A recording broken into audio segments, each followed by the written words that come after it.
укол алууда ушундай лидокаинди колдонобуз. Лидокаинди ачууда кыйынчылыктар туулат. Ошого биз өзүбүздүн кантип ачыш керек, ошол жөнүндө кеңеш берип коюуну туура деп көрдүк. Биринчи мындай чертип алабыз, себеби биягында суунун бияка түшүрүш үчүн.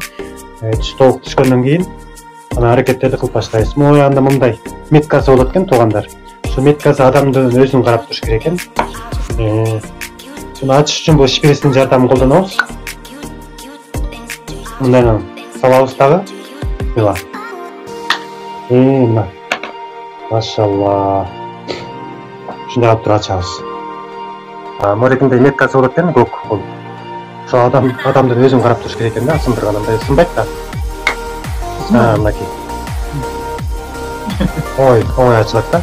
Анан эгер мында да болбой атса, катуу болот, анда бул шприцти жардамга чакырабыз. Сыртынан алып туруп, мындан омурабыз.